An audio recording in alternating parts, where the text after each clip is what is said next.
Warning. This is not a test. Hello my friends and welcome back. Kamen Rider Saber episode 5 came out. I'm back in the regular setup. Let's talk about it.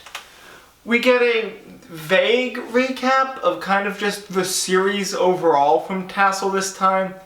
He does mention, we fought Caliber last episode, very briefly, but it's really more of just like, I'm interested in here's kind of what's happening so far. So that's interesting. We jump into Toma in the bookstore, who's like writing out a bunch of like his own notes of like, okay, Caliber wants my stuff, the Megiddos are doing this. Here's kind of everything that's going on, and him trying to understand it. Mai rushes in there, and rushes in and is just like, I need you to finish another manuscript already! Ah! And so, that's pretty standard at this point. She gets a call from the chief editor right as Toma is getting called to go over to the Sword of Logos. So he's just like, I'll finish it later, not now, okay? At the Sword of Logos HQ, they kind of divvy up who's going to be doing what for a little while. Sophia does not say anything in this scene, she's just kind of standing there. Sure. And Rintaro goes, I'm going to go look for bubbles, because they're a surefire sign of when a bubble world appears. And I love that they mention the bubbles, because for a little bit I kind of thought that the bubbles were just like for the audience to understand when they were in Wonder World, or as I love to call it, Bubble World. But no, the bubbles do actually exist in universe. They are, they're a part of the world, and a surefire sign of knowing when a world is being altered by books. Ryo then talks about how he's going to just go straight after Caliber. That's his big goal.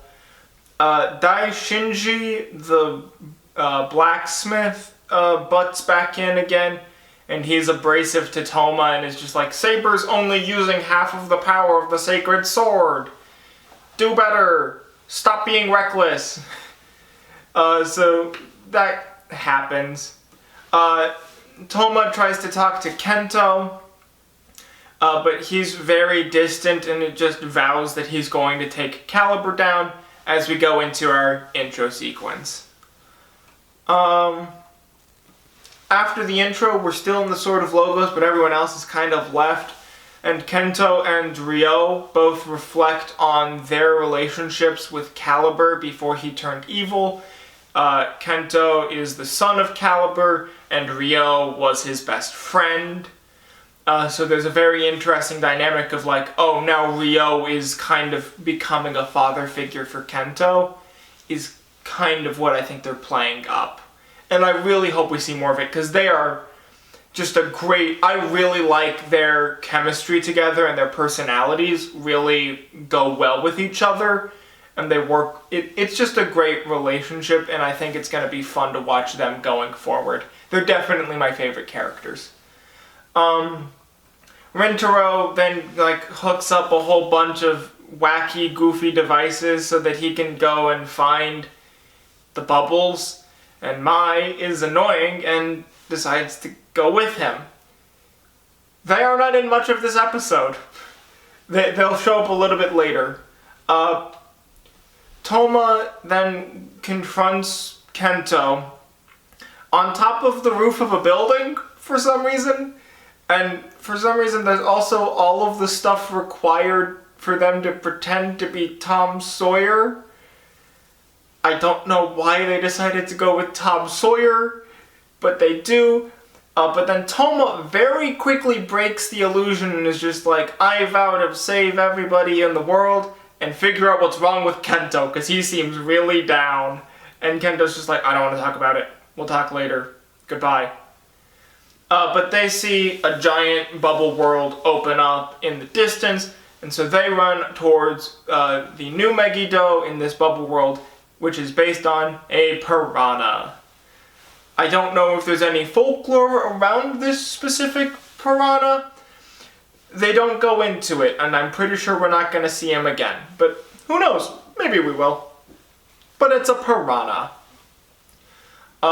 We find out that Espada's main book is Lamp do Alagina, which is based on the magic lamp with the genie. Not specifically Aladdin, I don't think. He isn't mentioned in any of like the times that you open the book or in any of the jingles for Espada, so I don't know if it's based on Aladdin. It seems to just be based on the lamp and the genie, though. So that's interesting. We get Espada's first henshin, and into the actual suit. It is a stock henshin. We'll be having that as a through line all throughout. But Espada has the best suit so far. So with Saber, his the red is all on this side because that's where the slot for Brave Dragon is, and he's got the coattail with the dragon head.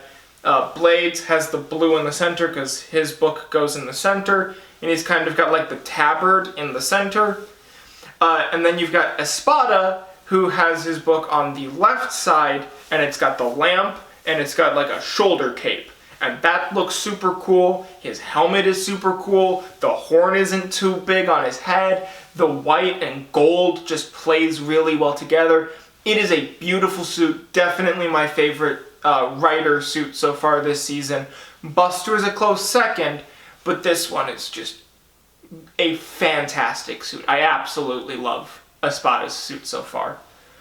And we get a really solid fight scene right out of the gate with a lot of actual sword play between Espada and the Piranha Megiddo. Right at the very tag end of it, Saber henshins into Brave Dragon, but Caliber then appears in the middle of the fight. Espada, my apologies, goes wild and starts trying to fight Caliber. After Caliber does something to try and zap the energy out of Brave Dragon. I don't know. It was there was definitely an energy transfer and they repelled each other because they're both based on dragons, but I don't really know what's going on there. Espada goes wild and starts just wailing, trying to destroy Caliber. We then get Saber going into Dragon Hedgehog Peter Fan, and the form changes not stock henshin. We do it on set. He just boom, pull, the things all appear on him and he's in the suit, like most series would do it. And I think that's excellent. I'm really glad that we got an actual form change on screen. We're gonna get back to that later though. We get a different finisher, because he pretty much just immediately does the finisher to beat up the Piranha for this, and it's a different it's the same. I don't remember which finisher he did last time. I think last time they did the Wonder finisher, and that was the one with the fairy.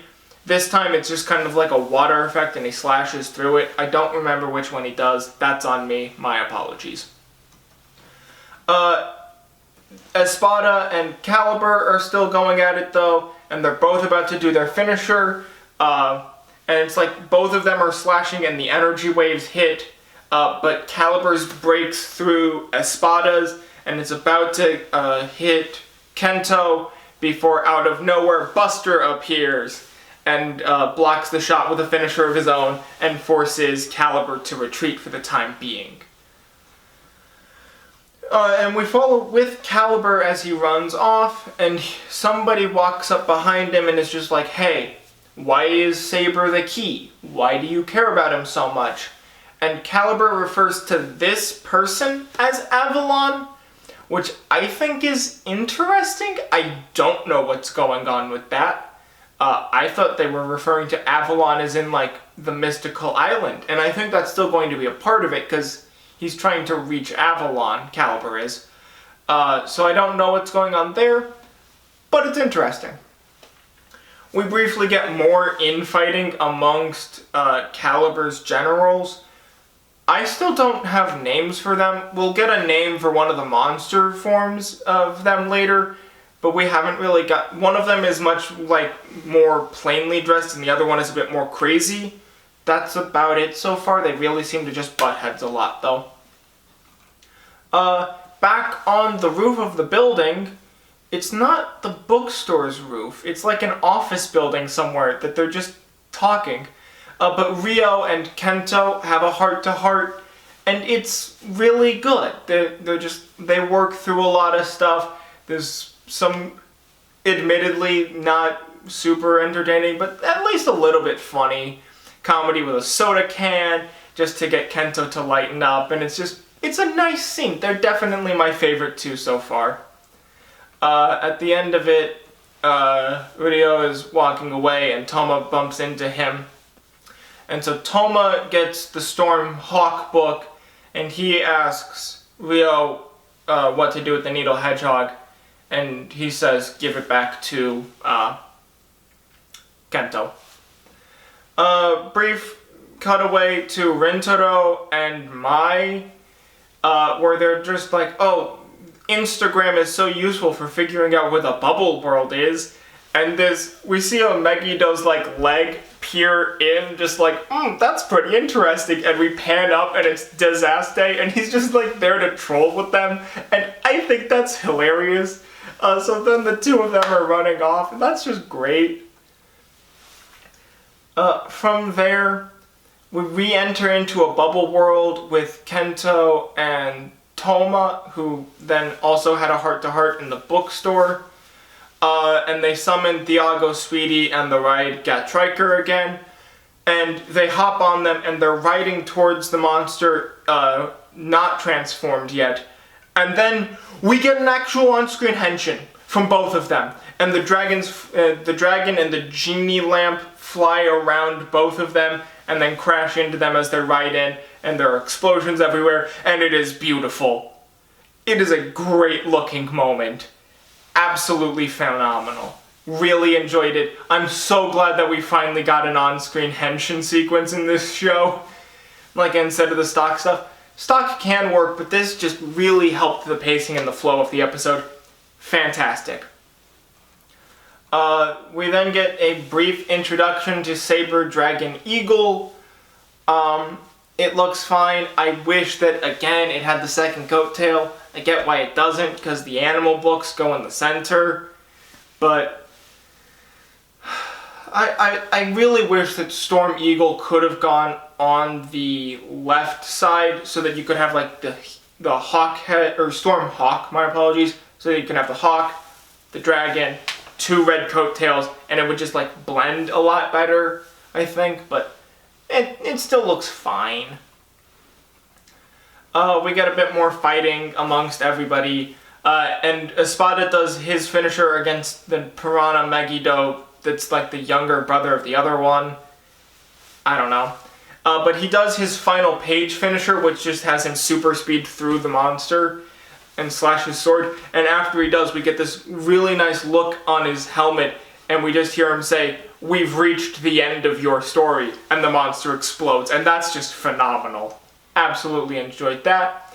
Tassel then gives us a brief recap of what's going on, before we end, not with Tassel, but with Disaste talking to Mai, who is filming, and Rintaro, before Zuas, one of Caliber's generals, shows up, says, "You've told them too much, Disaste," then transforms into his monster form and starts trying to fight both Disaste and Rintaro to end the episode before we get the ending dance, which I again skipped because I don't like it. Overall, this is the best episode so far in Saber. Absolutely no questions asked. This was phenomenal. I really enjoyed it. I'm really excited to see where it's going. Kento is my favorite character. His relationship with Ryo is great. We didn't get too much of Mai, so that was appreciated. Toma is really coming into his own as a writer. I liked him in this episode. I liked all of the dynamics that we're seeing. I'm interested to see where we're going. And I'm really, really glad that I'm able to say that, because this was just a fantastic episode. Thank you guys so much for watching. As always, like, comment, subscribe, all of the fun YouTube things, because it's YouTube stuff. You gotta say it. Thank you guys so much for watching. Take care, my friends.